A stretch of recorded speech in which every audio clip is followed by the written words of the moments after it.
Hello, this is Julian with Coffee Reviews, and today we'll be reviewing the Altos De Marfil wash processed Ecuador from Sweet Bloom Coffee Roasters. And there's the bag right there. And Sweet Bloom, based out of Lakewood, Colorado. And this is the coffee roaster that's probably featured the most on this channel, but this is their first appearance of 2022. And we've actually gotten a number of inquiries wondering why we had not released a Sweet Bloom review in a while. So I wanted to address those real quick, as a lot of the sentiment seems to be directed at the notion that we might not enjoy Sweet Bloom's coffees as much now as we have in the past. And that's certainly not the case. I'm just really fortunate to live in an area where there are a lot of coffee shops that do offer Sweet Bloom's coffees. So as a result, I've actually gotten to try almost everything Sweet Bloom has released this year, with a couple of exceptions.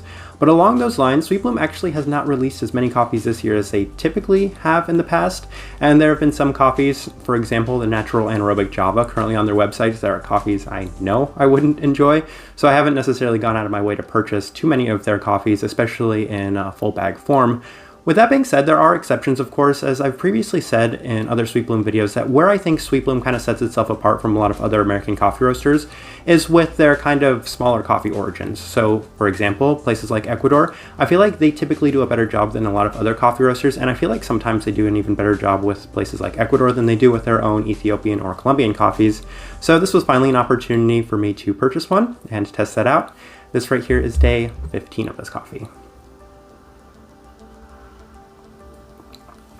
And recipe I have for Sweet Bloom is a 16.67 to 1 water to coffee ratio brewed at 204 degrees Fahrenheit, which is slightly different from what Sweet Bloom has. I believe it's somewhere between 199 and 201 degrees Fahrenheit. But I like their coffees best to the Chemex, which indicates a more medium grind, and Sweet Bloom is a light medium American for the roast profile. And with those things out of the way, let's go ahead and start discussing this coffee. So day 6, first impression, and we'll say that there was a slight bit of smokiness and finishes off with plenty of classic Sweet Bloom sweetness. So I've said before, Sweet Bloom's coffees, they always, well, typically don't leave the best first impression. Sweet Bloom's coffees definitely improve significantly over time, but I wasn't expecting something that was gonna really wow me off that first try. Plenty of caramel sweetness, but more of a darker caramel, some very slight sugary stone fruits and tropicals in the cup as well. It was a pretty robust cup in general, so that was kind of to be expected, just an okay first impression, but we're gonna move on from there.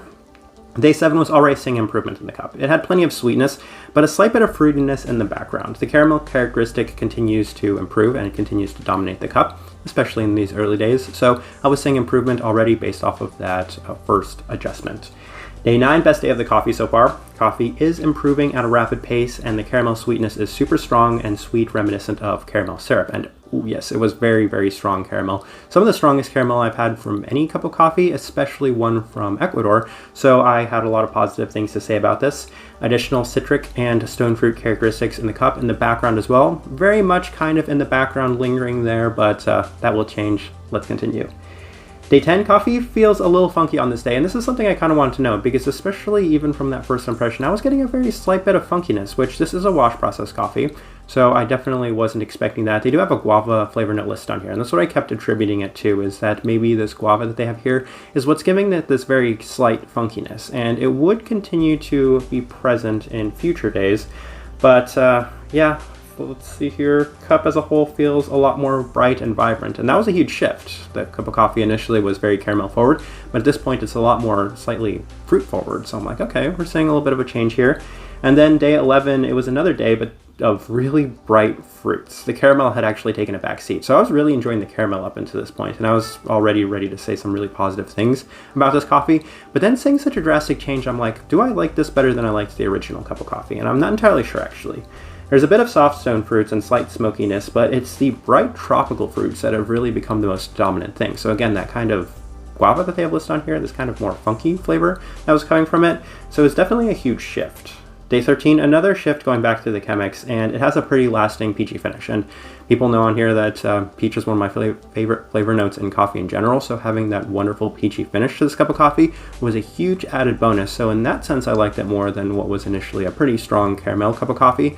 But at the same time, the cup just still really emphasizes that strong tropical fruit. The really abundant deep caramel, which I was also enjoying from this cup of coffee, has very much become actually the tertiary component in it. So that part I didn't necessarily like. The tropical fruits I wasn't enjoying as the other two components of this cup of coffee, so having that be the most forward was an interesting shift. Day 14, overall vibrancy of the coffee has increased, and it has become seemingly more tropical fruit and sugary forward cup of coffee, and it's settling off into plenty of stone fruits in the finish, as well as that dark heavy caramel. So those are the finishing components, with a cup of coffee very much forward in that tropical fruit sense. All right, let's go ahead and put up the tasting wheel so you can see what we're getting.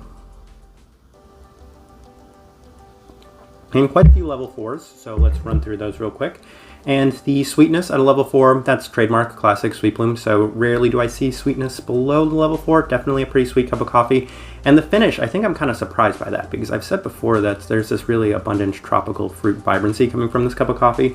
So having that as high as it is was something I wasn't necessarily expecting. When I purchased this bag of coffee, I was expecting probably the most dominant characteristic to be that caramel and maybe some sort of chocolate, as that typically tends to be what I get from a lot of Ecuadorian coffees specifically. So this was a little bit of a surprise, and the citrus fruit at level 4 and the stone fruit at level 4. The stone fruit I know is a little generous. The citrus fruit is definitely higher. That tropical fruit is by far the most pronounced characteristic of this cup of coffee, and it's completely justified at that level 4, maybe even the higher side of the level 4.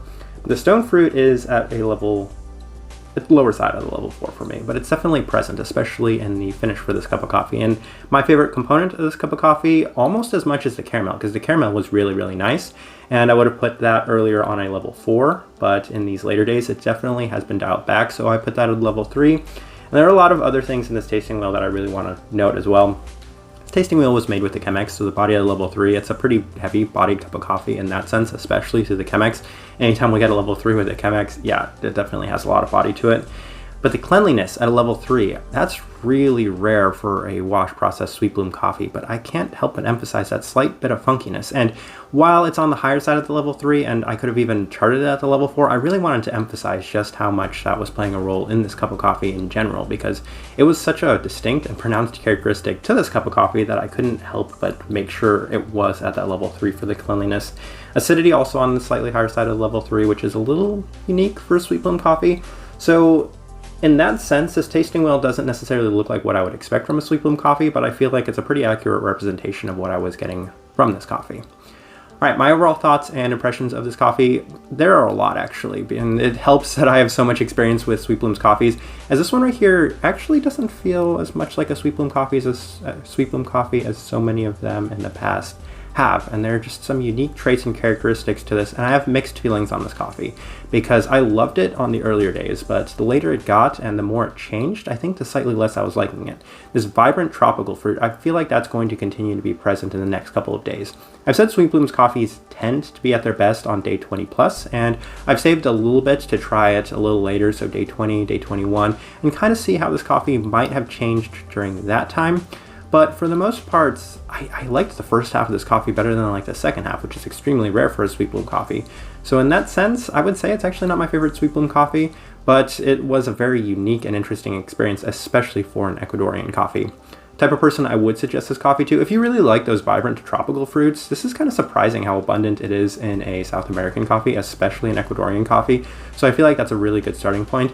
If you like those really rich, deep caramel characteristics to a cup of coffee, this had it, especially in the earlier days, and it still has it slightly in the finish in addition to that peachy component. I just wish maybe the peach was in a little bit more abundance, especially relative to the tropical fruit, but that's just me. I feel like that would be a really good fit for somebody that might enjoy those types of coffees.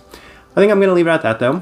If you by chance had an opportunity to try this coffee or anything else from Sweet Bloom, would love to know your thoughts and impressions of it, or them as well. If you're enjoying the content, give this video a like, subscribe if you're not already subscribed. And this right here has been a review of the Altos De Marfil Wash Processed Ecuador from Sweet Bloom Coffee Roasters. Thank you for watching.